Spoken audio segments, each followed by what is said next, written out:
Hello friends, welcome to our channel. तो friends, आज हम पढ़ने वाले हैं तो कुमार गौरव सर के जीके जीएस का ब्रह्मास्त्र बैच है, इसकी नवी क्लास का रिवीजन करने वाले हैं।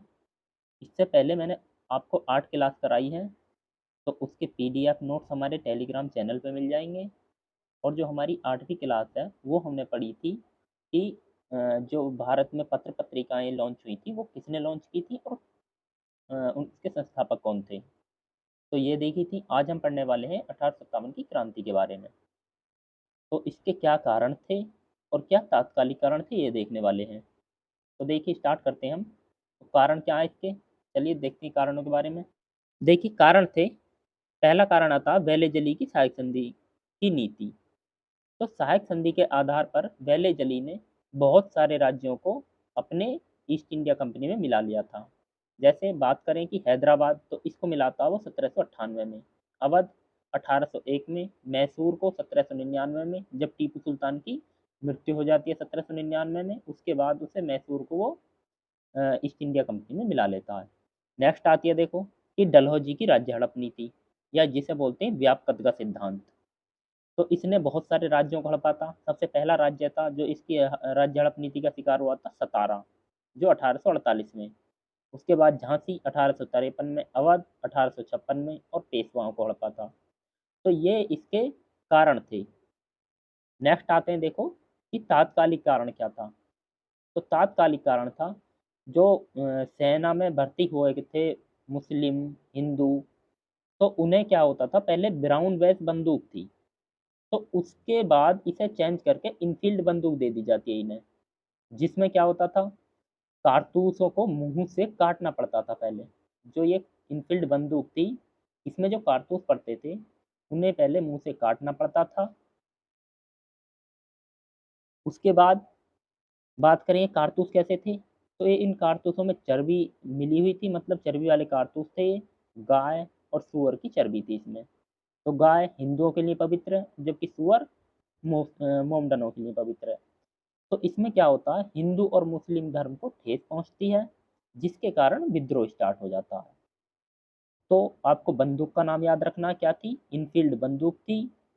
इससे पहले कौन सी थी, तो ब्राउन बैस बंदूक थी। नेक्स्ट देखो, आगे आगे दिया है कि विद्रोह स्टार्ट जब होता है तो कौन सी तारीख को दे, देखो 29 मार्च 1857 को बैरकपुर छावनी से। किसने किया था, तो मंगल पांडे ने ये स्टार्ट किया था।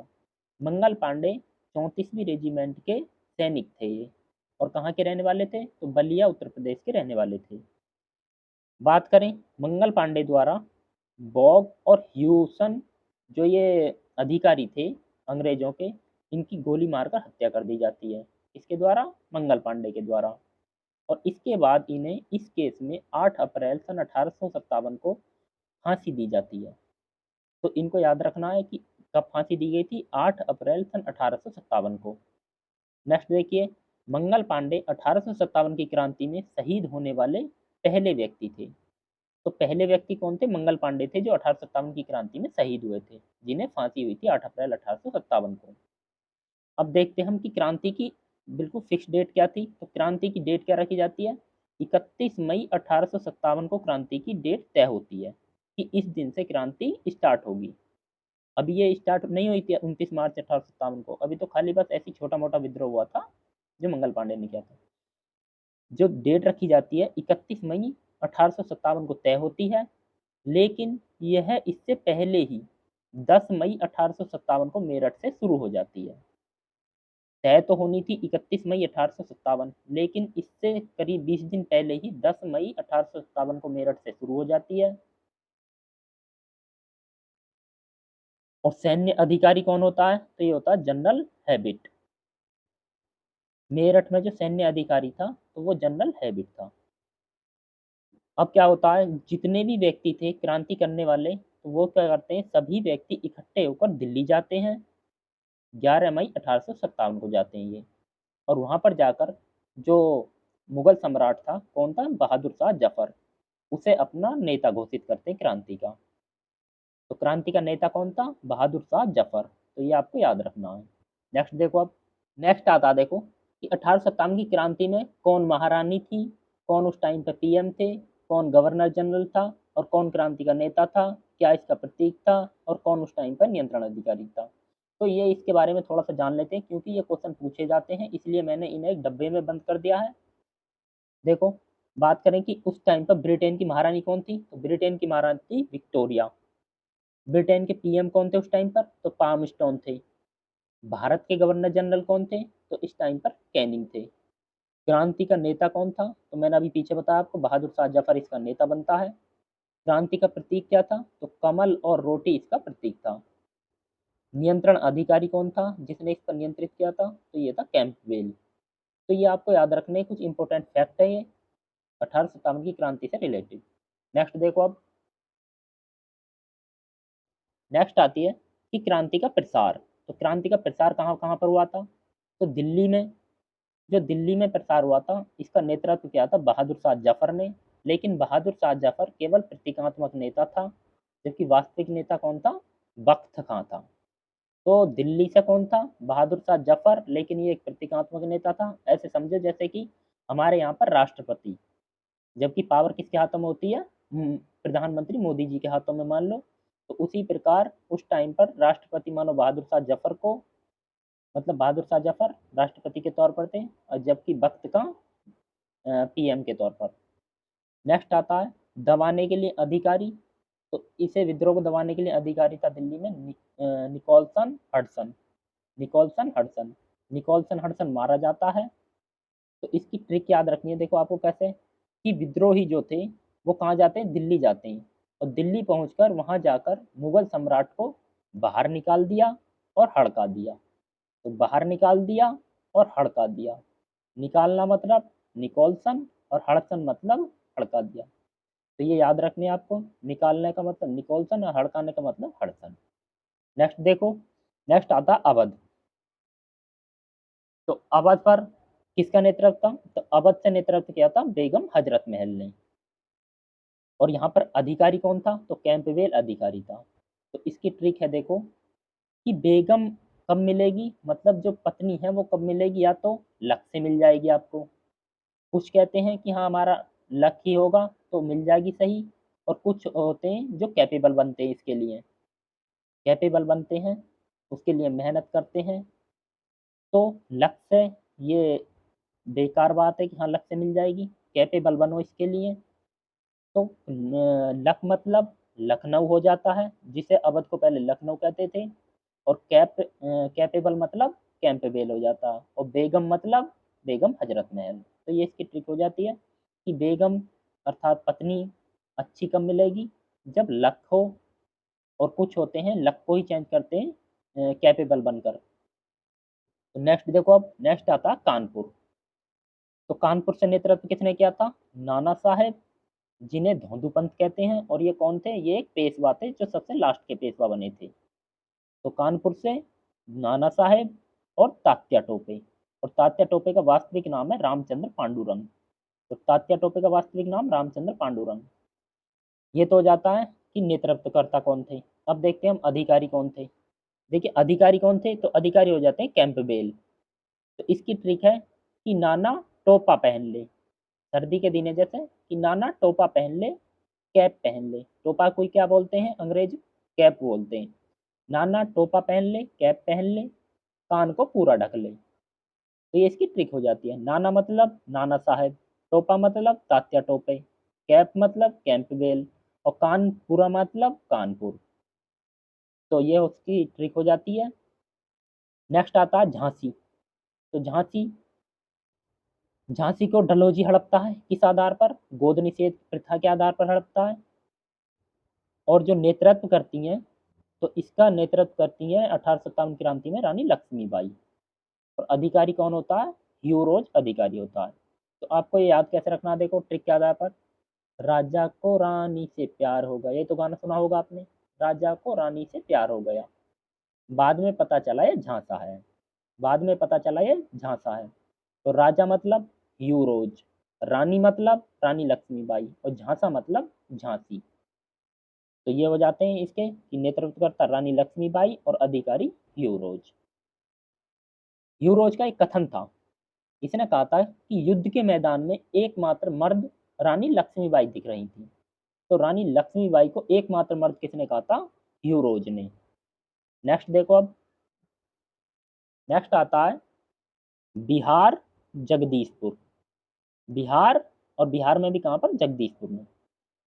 तो इसका नेतृत्व करा था यहाँ से कुंवर सिंह ने, और अधिकारी कौन था? विलियम टेलर और विसेंट आयर। इसकी ट्रिक क्या है देखो, कि कुंवारे की जिंदगी में बाहर लाने के लिए बीबी ला दो। कुंवारे की जिंदगी में बाहर लाने के लिए बीबी ला दो। तो कुंवारे मतलब हो गया कुंवर सिंह, बाहर मतलब हो गया बिहार, और बीबी मतलब हो गया, पहले बी का मतलब विलियम टेलर और बाद वाले बी का मतलब विसेंट आयर। तो ये इसकी ट्रिक हो जाती है। नेक्स्ट आता है देखो इलाहाबाद, जिसे अब फिलहाल में क्या बोलते हैं? प्रयागराज कहते हैं। तो यहाँ से नेतृत्व किसने करा था? लियाकत अली ने। और अधिकारी कौन था? तो नील अधिकारी था। तो ट्रिक हो जाती है इसकी, कि जब नील मांगने पर क्या कहा जाता है? कि ई ले नील, ई ले नील। तो ई ले नील से मतलब हो जाता है, ई का मतलब इलाहाबाद, ले मतलब लियाकत अली, और नील मतलब नील हो जाता है। तो ई ले नील, इलाहाबाद से नेतृत्व करा था लियाकत अली ने, और अधिकारी था नील। नेक्स्ट आते हैं देखो बरेली। तो बरेली से नेतृत्व किसने करा था? खान बहादुर खान ने। और अधिकारी कौन था? अधिकारी था कैंपबेल। और इसकी ट्रिक क्या हो जाती है देखो, कि आपने गाना सुना होगा, झुमका गिरा रे बरेली के बाजार में। तो झुमका गिरा और खो गया कहाँ पर? बरेली में। झुमका गिरा और खो गया बरेली में। तो और एक नेक्स्ट दूसरी ट्रिक है, कि गुड़ खाते हैं कैपेबल बनने के लिए। गुड़ खाते हैं कैपेबल बनने के लिए। तो इसकी ट्रिक क्या है देखो, झुमका गिरा और खो गया। खो मतलब खान, और खाते मतलब खां, खान बहादुर खां। तो खो से खान बहादुर खां, और बरेली से, कि बरेली से इन्होंने नेतृत्व करा था। तो खो से खान बहादुर खां, बरेली से नेतृत्व करा था, और कैपेबल बनने के लिए तो कैंपबेल। तो ये इसकी ट्रिक हो जाती है, नेतृत्व खान बहादुर खां ने, और अधिकारी कैपेबल कैंपबेल। दो आपको ऐसे याद रखने हैं कि हाँ यहाँ से किस किसने करा था। जैसे नेतृत्वकर्ता कौन थे? ये हो जाते हैं गोरखपुर से कौन थे? तो गजाधर थे। केवल आपको नेतृत्वकर्ता याद रखना, अधिकारी का नाम याद रखने की जरूरत नहीं है। गोरखपुर से गजाधर, गैफोर गजाधर, गैफोर गोरखपुर। फैजाबाद से अहमदुल्ला थे, फैजाबाद से अहमदुल्ला थे। तो ये हो जाते हैं कि कहाँ से किसने नेतृत्व करा था। अब एक क्वेश्चन दिया देखो, कि निम्न में से कौन सा सही नहीं है। तो ये क्वेश्चन आया हुआ क्वेश्चन है, कि निम्न में से कौन सा सही नहीं है, आपको मैच करने के लिए दिया जाता है। बात करें कानपुर से कैपेबल थे, तो कानपुर से कैपेबल है, तो सही बात है बिल्कुल। दिल्ली से हडसन और निकोलसन, ये सही बात है, क्योंकि दिल्ली से निकाल दिया था और हड़का दिया था। तो निकालने से निकोलसन, हड़काने से हडसन। लखनऊ से नील थे? नहीं, लखनऊ से नील नहीं थे। नील कहाँ से थे? इलाहाबाद से। ईले नील, ईले नील। तो इलाहाबाद से नील थे, तो ये ऑप्शन हो जाता सही। कि सही नहीं है कौन सा? तो ये वाला हो जाता।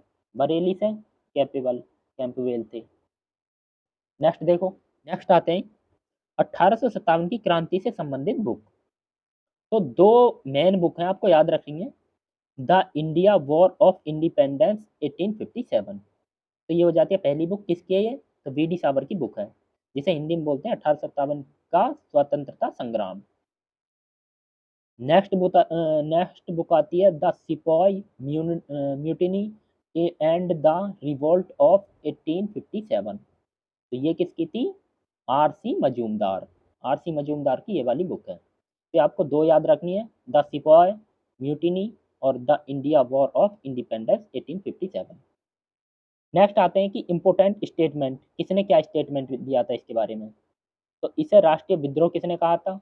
जो 1857 की क्रांति है, इसको राष्ट्रीय विद्रोह किसने कहा था? तो बेंजामिन डिजरेली ने। बेंजामिन डिजरेली ने इसे राष्ट्रीय विद्रोह कहा था। यह सभ्यता और बर्बरता के मध्य संघर्ष है, तो ये किसने कहा था? टी आर होम्स ने। यह ना तो प्रथम, ना ही राष्ट्रीय और ना ही स्वतंत्रता संग्राम है, ये किसने कहा था? तो ये कहा था आर सी मजूमदार ने, इस वाली बुक में, the sepoy mutiny and the revolt of 1857। तो इस वाली बुक में कहा था इन्होंने। नेक्स्ट आता है देखो, कि 1857 की क्रांति के परिणाम क्या होते हैं। जब ये क्रांति हो जाती है तो इसके बाद परिणाम क्या निकलते हैं, देखो अब।